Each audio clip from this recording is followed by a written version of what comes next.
What up, people? It's your boy, Master Chudy, out here with another comic review. So, I decided to pick up another Star Wars book. I was iffy on this one because I was like, do I want to add another one? But I did. I picked up Thrawn. Now, I know only about Thrawn because of Rebels, but I know there's a vast history about him in the EU. And Timothy Zahn, who worked on ensuring that the character was given his due justice in the Rebels show, it has really created a compelling character. Of course, he's not writing this book, but they're using his character. And all I got from this is saying that every concept that was used pre-Disney significantly outpaces that Disney and after, because there's actually a little depth to these characters. So let's go into it. So you have the Galactic Vantos log, the Galactic Empire. Study the mysterious settlement and crash site on an unnamed planet in wild space beyond the outer rim in the unknown regions. And so it's just a little bit of that. Jody Hauser is the writer. Luke Ross is the artist. The art is very good. And Nolan Woodard is the colorist. And Paul Renaud did the cover. Of course, Heather Antos and Jordan D. White have always been doing Star Wars books. Somebody must be controlling them because Mace Windu was very good, and she was on the book, as well as Jordan D. White. And she's also on Star Wars as the editor. But this is where I believe that the writers are actually more knowledgeable than her in the book, so she's like, okay, do whatever you want. Thank God. So we got a little nine-panel page right here. So just see, it could be a variant of the Sai-Beastie language, sir. Some of the words are familiar, and the syntax is right. The second script I've never seen before, which means thanks to unknown alien protocols, will be here for a while.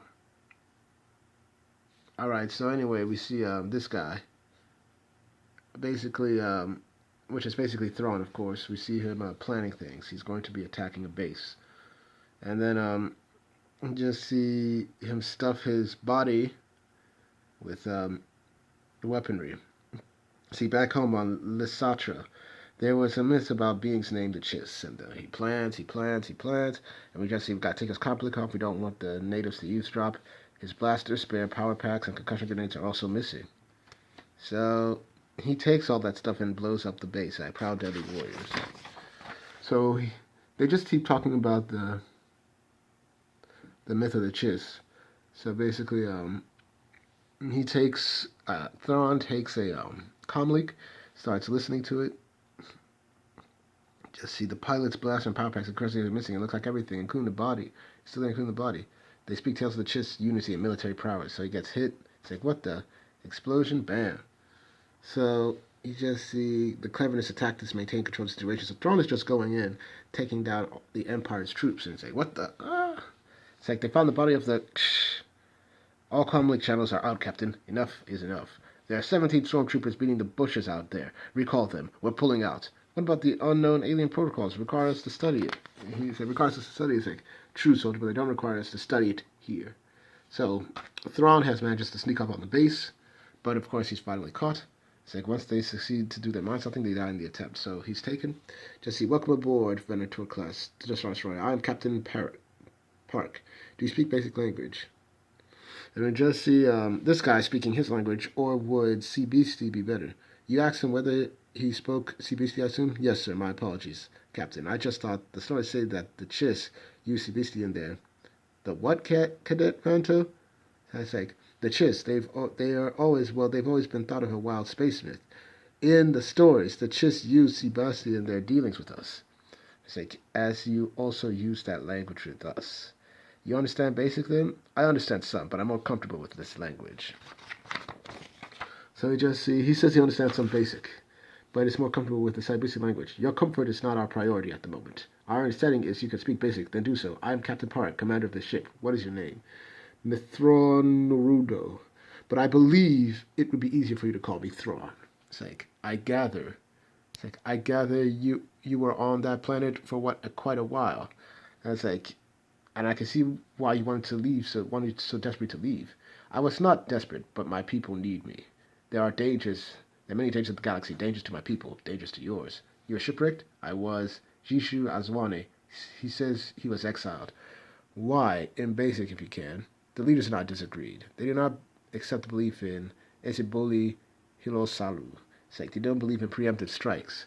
You seem to know something about his people. Not really, sir. We have stories. The Chiss More like myths, really. They're supposed to be some of the greatest warriors who ever lived.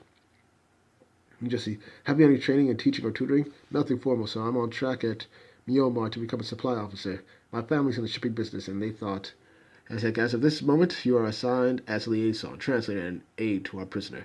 You'll also be coaching him in basic. He has the fundamentals, but he needs a more extensive vocabulary. Any questions? No, sir. Sake. Actually, yes, sir. I do. Why does he need to know basic? Aren't we putting him back on the planet? Sake. No, we're taking him to Coruscant. I believe the Emperor will be interested in meeting him and learning about these chiss. That will be another of your duties. Learn as much as you can about him, his homeworld, and his people. And say I myself am chiss, and never have heard of any of my people wielding mystical powers. You just see, I told you, these stories are barely above the level of myth, but you asked to hear them. I appreciate your willingness to share. One may learn a great deal about the people by these stories. So, Thrawn is showing himself to be capable. I like that off the bat that they already showed to be like, I'm Thrawn and I'm badass. It's like, and what have you learned about humans? I misspoke. Apologies. I meant to say I could learn about one person from the stories he chooses to tell. And what have you learned about me? It's like that you do not wish to be here, that you do not wish to act as translator and assistant. You certainly do not wish to act as interrogator. Who said I was an interrogator? It's like you wish to return to your numbers and inventory lists. That is where your talent lies, and where you desire your path to lead. It's like fascinating. I suppose, being from a race of legendary warriors, you find logistics and supply beneath your dignity. Do you? It's like, of course not. Because I know better. My family has done that kind of work for 3 generations. I'm doing it for the Imperial Navy now, just instead for my own family. I presume you are good at it. I'm very good at it. As soon as I finish my last term, I'll be guaranteed an assignment aboard a ship. Is that what you wish? Absolutely. What I don't know is why you care about me. I'm sorry. No, I meant no harm. I was merely interested in you, and I'm interested in everything about your empire. But why me? You never asked about Captain Park or any of the senior officers you met, or even about Emperor Palpatine or the Imperial Senate. It's like you're my translator. You hold my words in your hand, and their meetings. They are not connected to my immediate survival. You are. So that's very interesting. So, Captain Park, I'm told you're bringing me a gift. So we're back on Coruscant, and we see Palpatine with his red guards here. And this is the Jedi Temple, which of course has been used as his private Imperial Palace, unfortunately. So it's like, if I may, Your Majesty, I'm not merely a gift. It's like, I'm also a resource, one you have never seen before. Say, never seen the like of before and may never see again. You would do well to utilize me. And Palpatine's like, would I? Certainly you are a resource of unlimited confidence. What exactly do you offer, Chiss? And you just see him saying, like, there are threats lurking in the unknown regions that will someday find your empire. I'm familiar with them. I offer my military skill to utilize in making plans to seek out and eliminate these dangers. And what exactly do you wish for my empire? A state of mutual gain. I offer my knowledge and skill to you now in exchange for your consideration to my people in the future. Just so you stated that your people exiled you. They are still my people. And when that future comes, what if I refuse to grant consideration of your people? It's like, well, then I will have gambled and lost. Oh, Thrawn is... No wonder the Emperor was impressed with him. But I have until that time to convince you that my goals and yours do coincide. And Jesse, tell me, if you serve the Empire, yet a threat arose against your people, where would your loyalties lie? Which of us would command your allegiance? Jesse, if I were to serve the Empire, you would command my allegiance. What guarantee do you offer? My word is my guarantee. Perhaps your servant can speak to strength of that vow. My servant? Perhaps I assumed incorrectly that he was your servant, yet he always spoke highly of Chancellor Palpatine. Anakin Skywalker, of course. And then Palpatine's, yeah, I fucked him up. It's like, interesting. And your name? The Thrawn Naradu. It's like, so it was you when Captain Park's message arrived. I'd hoped it was. It's like, Jedi Skywalker survived the war then? Sadly, he did not. Yeah, he certainly didn't. I mourn his passing. He was most cunning and Ekhua. It's like, courageous. It's like, he was the most cunning and courageous warrior I had hoped to meet him. Most courageous indeed. But of course we see Vader in the shadow like this. But before he detailed for me the circumstances of your meeting and spoke highly of your abilities. So you wish to become my advisor on matters of the unknown regions. It's like, my home is lost to me. Jedi Skywalker's services are lost to you. Of course they are. If you wish my direct service as a replacement to his, I am honored to offer it. There's only one favor I ask in return, your majesty. Speak, Thrawn Raju. I am still an expert at your language. I would request that my translator be transferred to duty at my side. This is he? It is, your majesty, Cadet Eli Vanto. Captain Park, how much longer does Cadet Vanto have before graduation? 3 standard months, your majesty. We're scheduled to return him and his fellow cadets to Myanmar. Saying you will return the other cadets as planned. Cadet Vanto will remain on Coruscant and finish his training at the Royal Imperial Academy. Yes, your majesty. And we just see, saying, I'll inform Admiral Foss of the change. So he cuts his hair. Jesse Foss sent the message that says, you're some fancy-faced soldier already.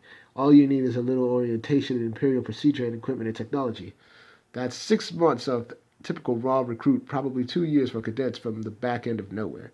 So here's the deal, Cadet. Here's the deal. Cadet Vanto has 3 months left before his commissioning. That's how long you have to come up to speed. You fail, and you're out. The Emperor might disagree, Commandant Daedalus. And it's like, the Emperor wants to put you in by fiat. He can do that.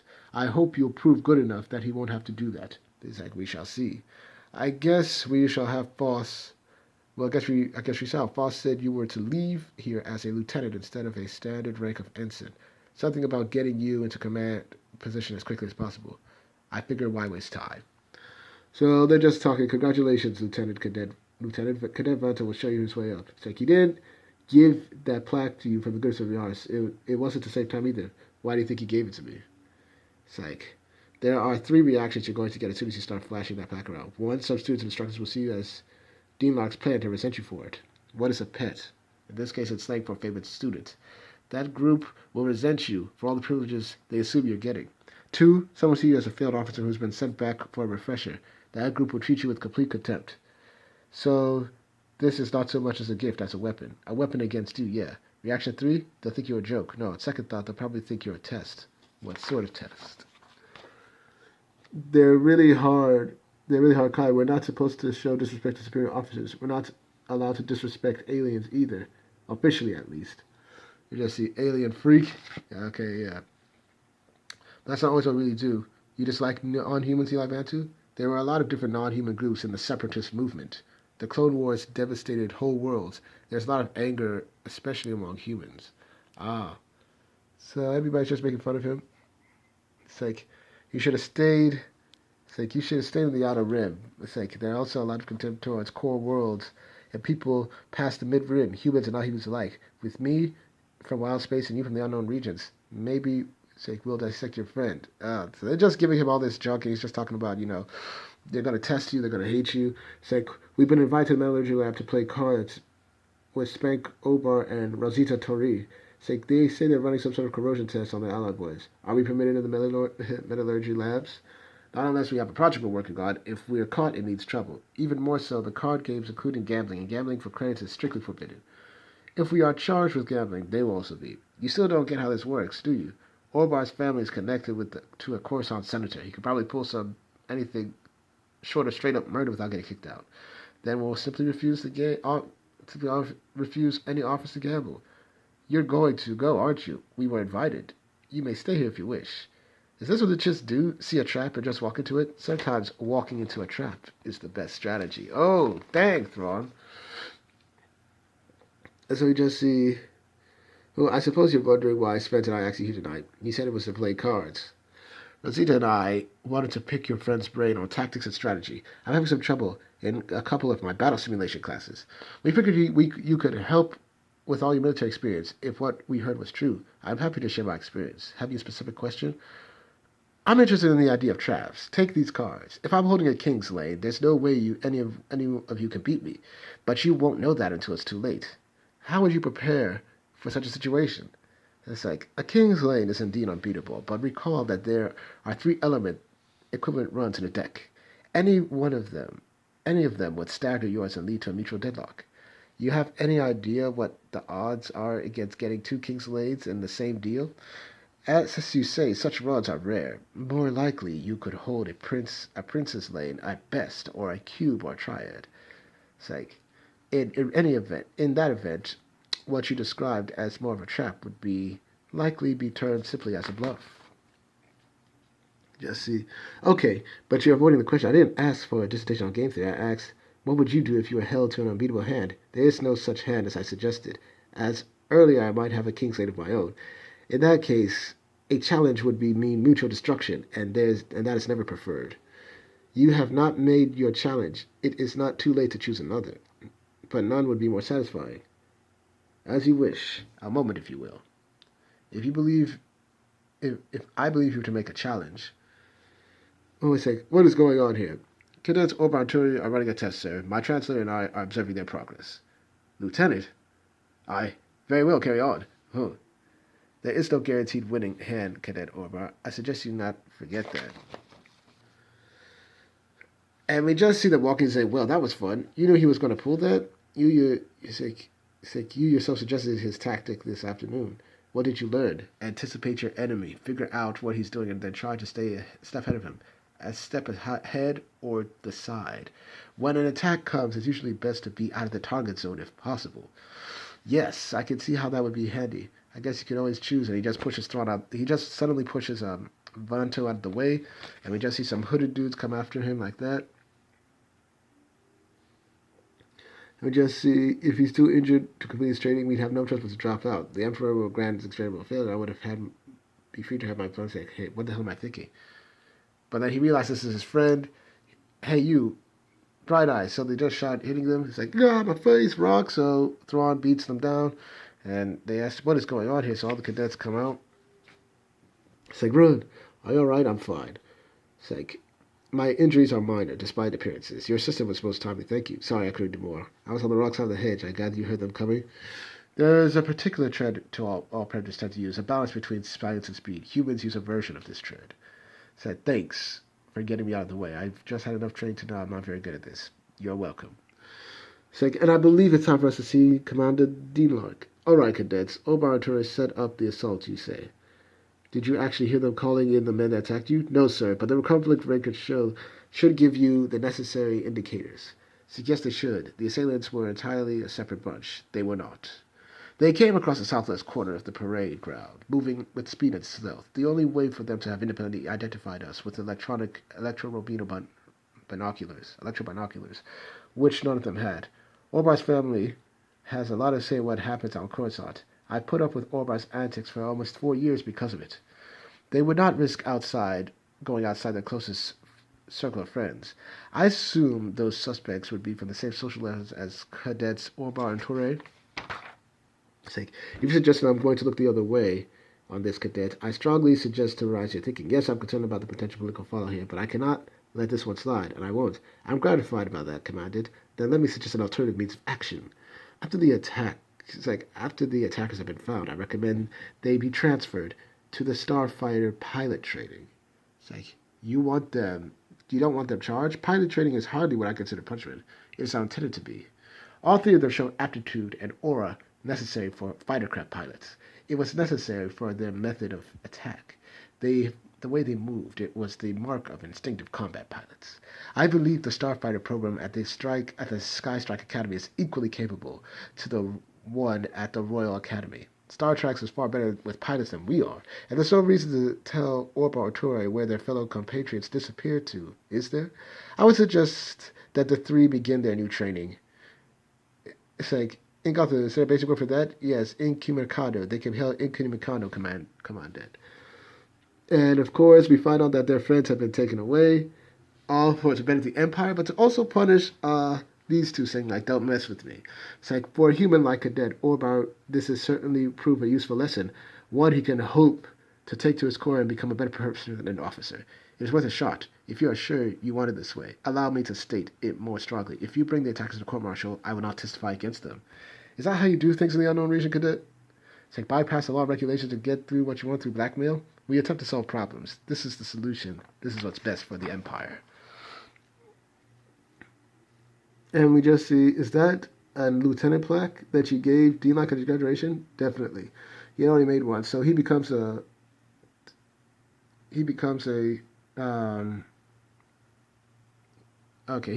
a commandant and everything like that. And so Thrawn basically says that, okay, I'm ready to do this. I'm gonna go on my mission, and his guy's confused. So I'm running out of time. This was a fantastic book. 9 out of 10. Get it.